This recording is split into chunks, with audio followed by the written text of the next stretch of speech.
How is it going, everybody? Welcome back to Prehistoric Kingdom. Update 16 is officially out, and with it comes the official release of vivariums, as well as some like really cool attractions, and of course, 10 new species. So I set up this little map to kind of like, get a feel of the vivariums and what all you can do with them. Obviously, this over here, all of these that I set up are meant to kind of like look like how you would often see vivariums in real life, like you'd go into indoor sections in like a reptile house or something, and you would see them kind of like built into the wall. That is something that you can do right here. I also, showcase that you can just have them outside of the wall over here. There's some with mesh over here. And yeah, we're just going to take a look at all of the different creatures. There's a lot of things that we can sink our teeth into, a lot of new creatures that we can talk about and like see the new animations for.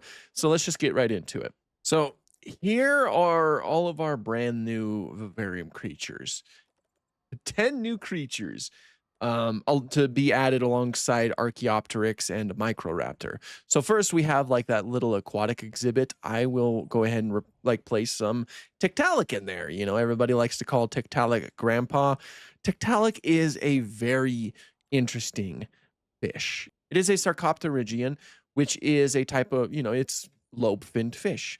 And what's cool about it is that it might be a sort of transitional fossil, transitional species, because it has traits of both tetrapods and of course, fish, which seems to suggest that it was on its way to become a little bit more terrestrial. So I think I should be able to place them in here, right? Yes, some hungry animals. But yes, look at this. And you can like look into the actual exhibits to see them swimming around. Here's one of them right here. We get some brand new animations basically. This is already so cool.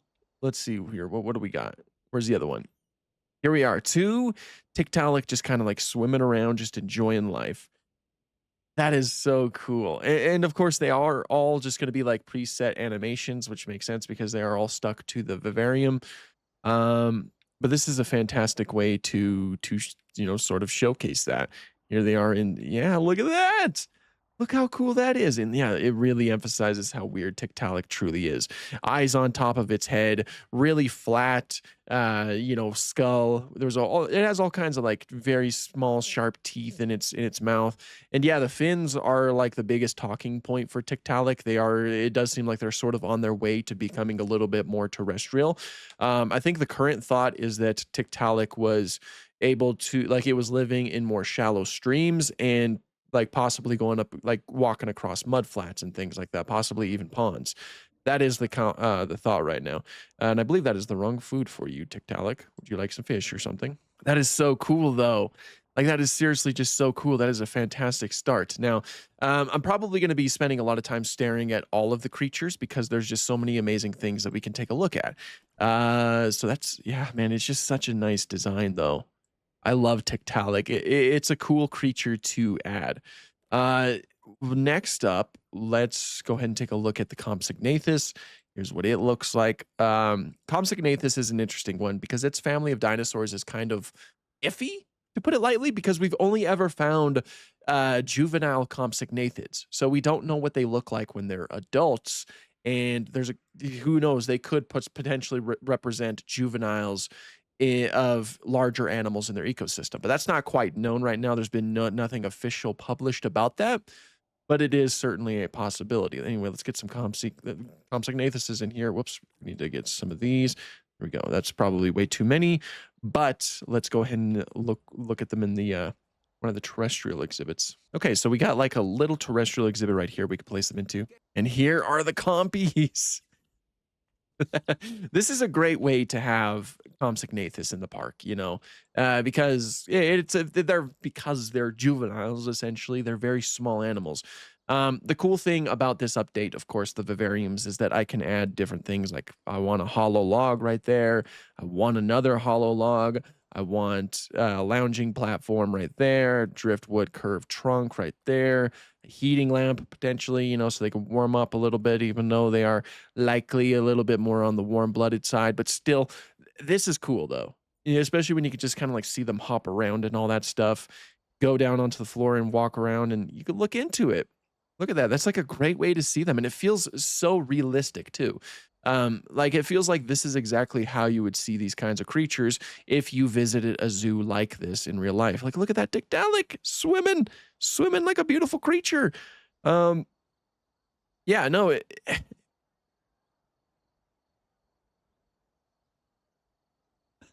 I love it. I freaking love it. Okay, what else do we want to look at? So it'd have been cool if we gotten now, it would have also been really cool if we got something like Arthropleura, but maybe sometime in the future, maybe sometime in the future. I will hold on to hope that we'll get something like that. Compsognathus, let's do Diictodon. This is an exciting. Oh no, dang. Okay, I'm on the female one. Um, Apparently there's a good chance that Diictodon was pretty sexually dimorphic, as in like mostly with the tusks. You'll notice that it has some tusks right here. Diectodon did have that, but it has been observed that there are some specimens that don't have the tusks, and it's possible that those would have been female. It would have been really cool to see that in the game, but it's not, obviously it's not a huge deal, but it still would have been really cool to see. Either way, Diectodon is a fantastic creature to include. It's a Permian creature, of course, probably one of the most abundant in, like, I believe around South Africa towards the end of the Permian. And yeah, no, it's a synapsid too, which is also really, really awesome. Let's see. So I should be able to place you guys in here. There we go. Look, and they're so small too. I can't even, they're so tiny. So this vivarium is probably a bit too big for them. That is something to keep in mind when you're actually doing these vivarium creatures. If they're tiny, like Diectodon, probably don't need it to be this big. You could probably get away with a smaller exhibit. In fact, I probably could have put them in here and we could have gotten away with that. Let's see how that turns out though. There, see, now that makes a little bit more sense. Plus it looks like they can, I don't know if Diectodon would have been able to burrow. I'm not too familiar with that, but it kind of looks like the burrows showed up after I placed them in. So I assumed, yeah. Look at that, guys. Guys, look at that. It's in the burrow. Where's the thing? It's in the burrow. Oh my gosh. Look at that. It's just in the burrow. It's in the burrow, guys. It's in the burrow. Also, look at how much of the burrow I can like see the full burrow. Dude, this is a Diectodon cam right here.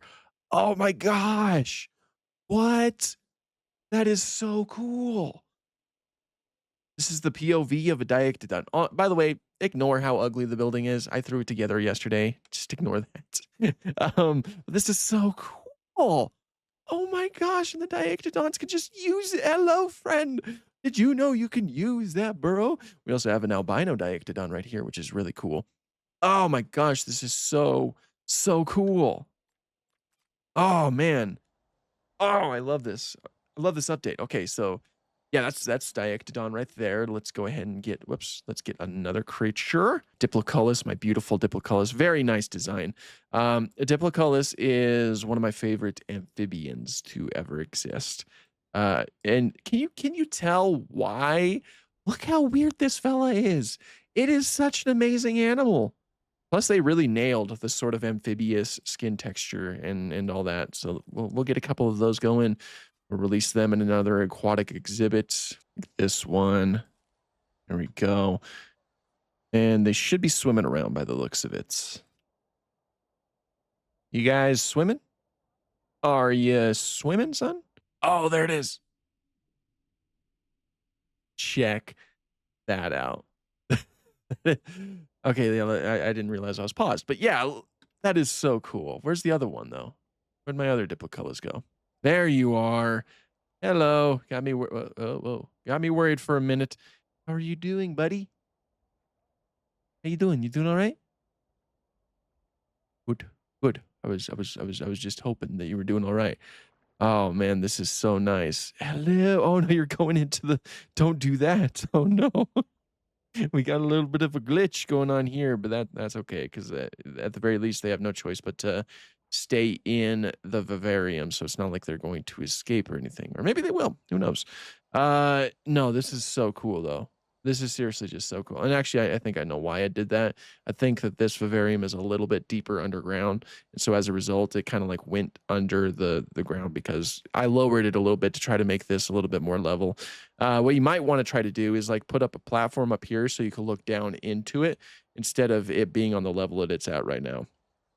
That is still very nice though. Like that is just so nice. And again, we can always do the beautiful thing of just adding some extra stuff that they might enjoy. And plus, it just makes their little vivariums look nicer, especially with them swimming around in it. That is so cool. Okay, what's next? What's next, ladies and gentlemen? Next up, okay, we've got Mononychus. This is a very pleasant surprise, a little alvarosaurid. As you can see right there, it only has like a single claw on its hand.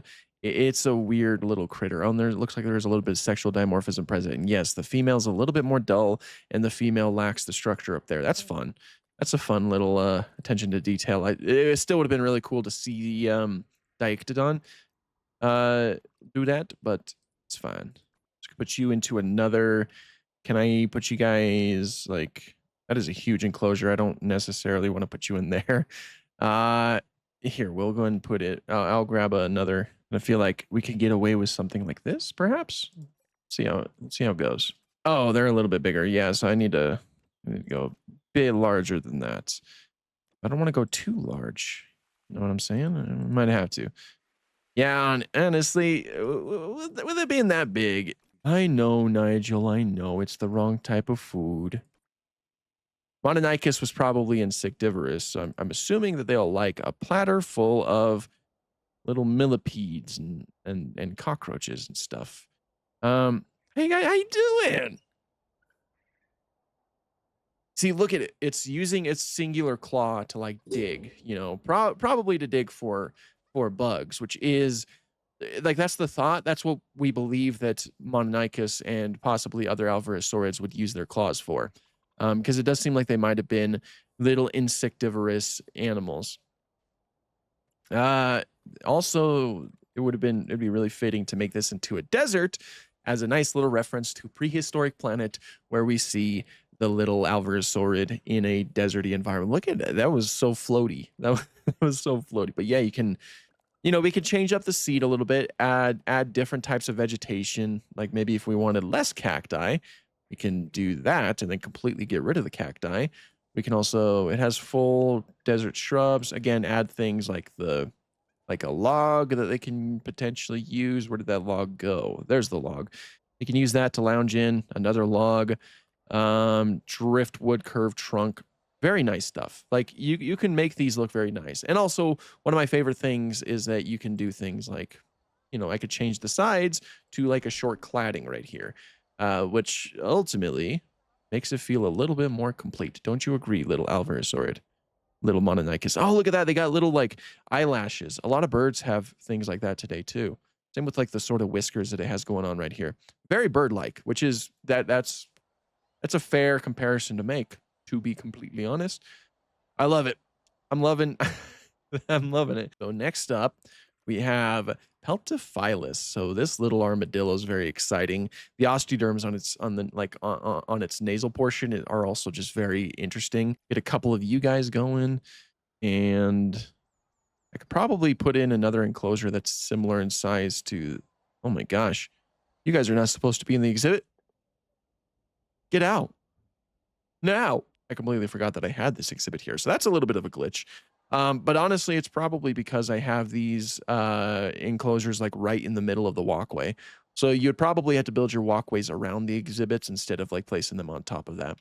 And then you would probably avoid some folks walking into. It doesn't look like they're walking into all of them, but potentially some of them. Now let's see. Will this be a large enough vivarium for Bruno and Dora?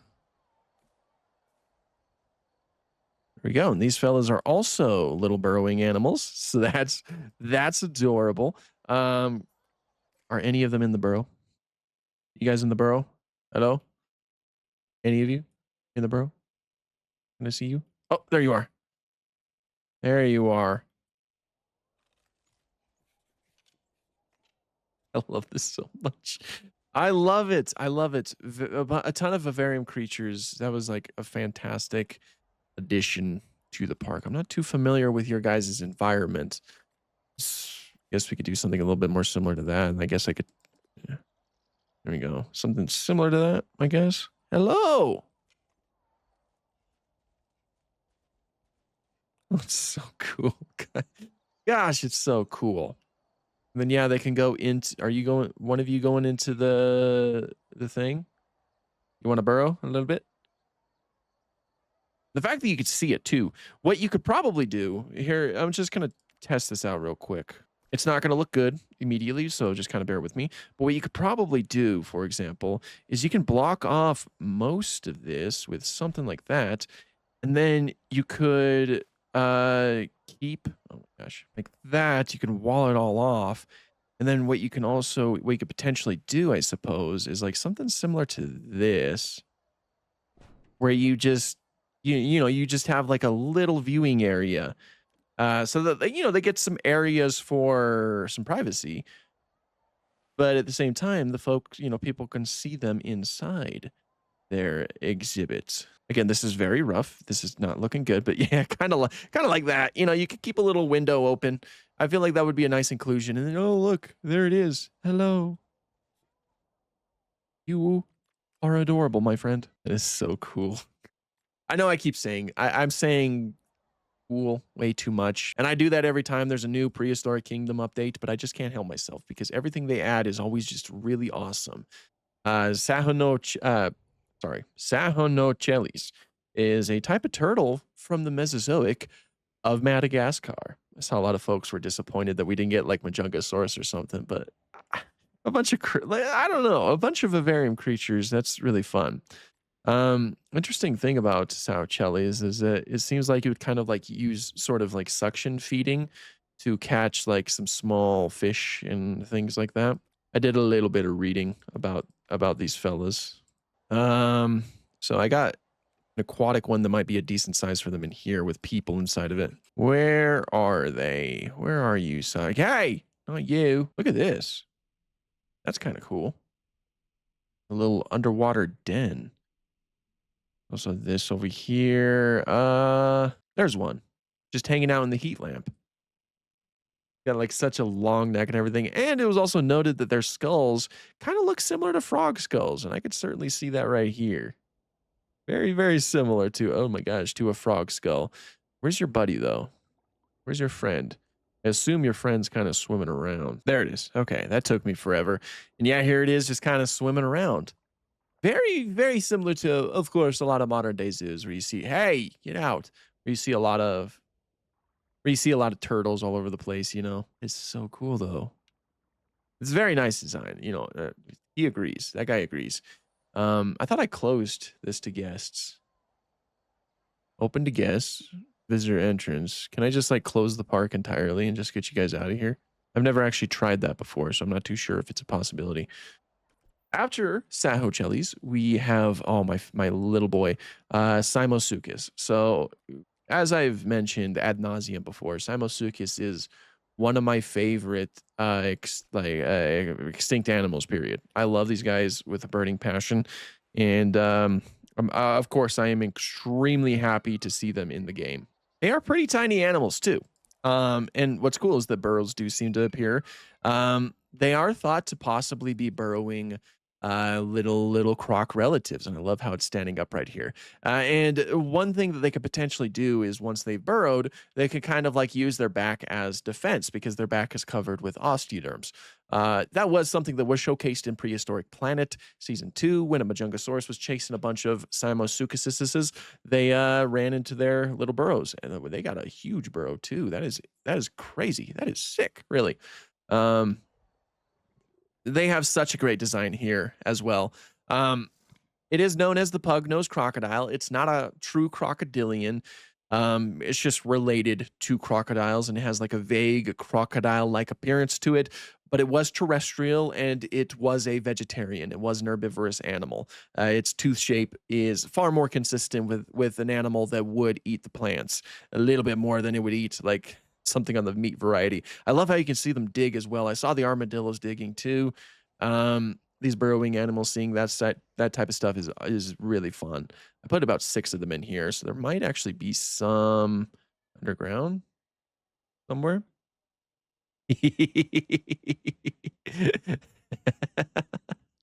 That that is just adorable.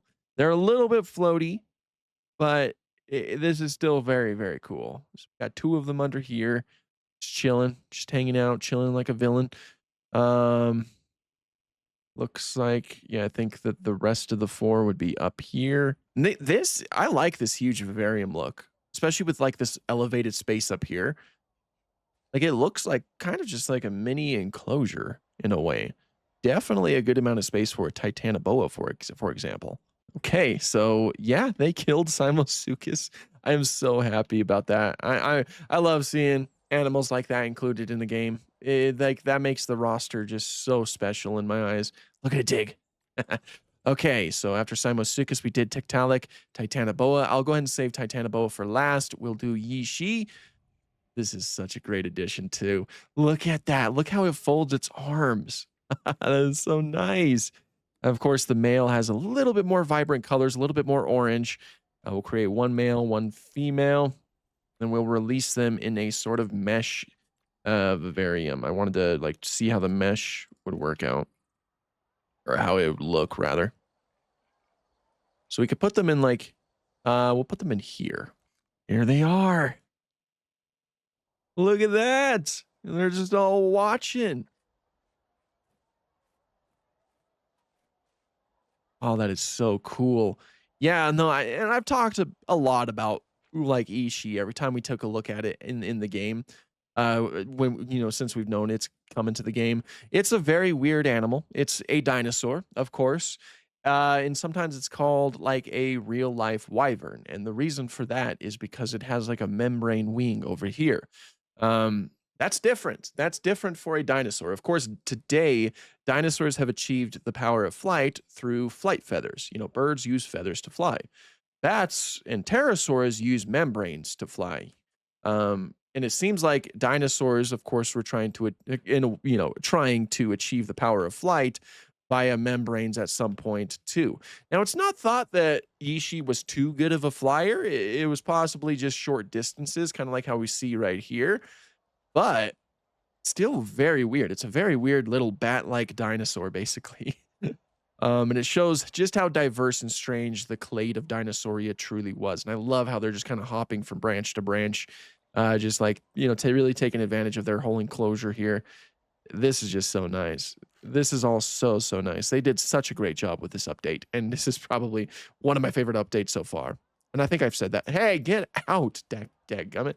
Yeah, I think that the reason why they're doing that is because it's on the paths. So if you want to avoid people walking into your enclosures, just don't put your vivariums onto the paths. Just build the paths around them. That's my tip. That's the dino guy. This I'm okay with. The reason why I put the Arthropleura right here is because like there's a lot of zoos out there that I've been to that have like animal statues that they're a great place for like kids to climb on and stuff like that. That was kind of my intention with this Arthropleura. So seeing people on top of it, that works for me. Okay, so that was the beautiful Yishi. Next up, we will look at one of the biggest surprises in the game, Titanoboa. Look at the size of this behemoth. Look at this. Of course, it needs a large one. I did place one down for it. We'll place just one in there. Ophelia is her. Oh my gosh. Look at her, especially compared to humans. Wow. That is insane. And I'm glad that I can like, you can't place her down outside, but seeing her right next to humans, and then like we can also place like dinosaurs and stuff, that would probably put some things into perspective. This is so cool. This is so cool. This was really a nice addition. Yeah, I know. Look at that. Now, I've heard that for now, Titanoboa is just a terrestrial vivarium creature, but in the future they'll make it so that it's also semi-aquatic, because that it is thought that Titanoboa, much like say the green anaconda of today, would spend a decent amount of time in the water. That is especially something that would help support its weight. And that's why I gave it fish to eat, because that is probably like a pretty good portion of what its diet consisted of. All the big ones are usually fish eaters, Spinosaurus. But I like how it just kind of lounges around. Like, I'm sure it's going to move every once in a while, but much like modern day snakes, it's just chilling. It's just chilling. It's just hanging out. Like, when you go to see like a boa or, an anaconda in a zoo, a lot of times you'll just see them just chilling. Maybe their heads will move around a little bit. And I'm glad that it looks like the Titanoboa is doing the exact same thing. So this looks like how you would probably expect a real Titanoboa exhibit to look like. By the way, this is like a little bit of a custom vivarium. I just added like some logs and some stuff down here to try to dress it up a little bit. I was just playing around with what you can actually do with the vivariums. Obviously, there's some other really cool stuff that you can do. Like if you guys missed my last video and you weren't aware of this, I can also do things like take, for example, if, statues are a common thing. If I wanted to put like a mammoth statue in the Titanoboa exhibit for whatever reason, I could do that. You can make your own changes to these exhibits if you so choose. I don't know why a mammoth statue would necessarily be necessary for a Titanoboa, but yeah, here we are. I seriously just love how it's just kind of hanging out. I really do. I love that little detail. That is seriously just so sick. Okay, so obviously these are not the only things that have arrived in this update. Veterinarians are another thing, which I don't think we quite have time to take a look at that stuff, unfortunately, not right now. Plus, I'm mostly a sandbox player, so I probably wouldn't encounter stuff like that too frequently anyway. But that is one notable thing, is that your animals can become sick. Again, I think you could probably turn it off in sandbox. In fact, I haven't really gotten anything that suggested that none of my animals have gotten sick, for example. So I assume it doesn't really affect you if you're in sandbox, but if you're like playing challenge mode or something like that, then you can expect your animals to get sick. And you can set, there's specific roles that you can give your veterinarians to help prevent things like that. They'll check on them every once in a while. You can also look for signs to see if your animals are sick, like if your dinosaur is sneezing or something like that, then you will see the signs. But we do have some really cool stuff that we can look at that. We can put down like a Ferris wheel, for example. Isn't that beautiful? Can I ride it? Or can I ride this? Can I go on this? Maybe I need to like make it so that guests can actually get here. I haven't tested this out yet, so I don't know exactly how it all functions. Can I ride it now? There we go. I can ride it. Good. I'm glad about that. I just like, when you're opening doors and stuff, you just have to get into first person mode. You gonna start? Would like to start. A good idea in my mind is to put like a Argentinosaurus enclosure right next to the Ferris wheel. How sick would that be? You're just going up to the top and oh my gosh, there's the largest dinosaur in this park. Come on, people. I need more people to get onto the Ferris wheel so that this nerd can actually get us started.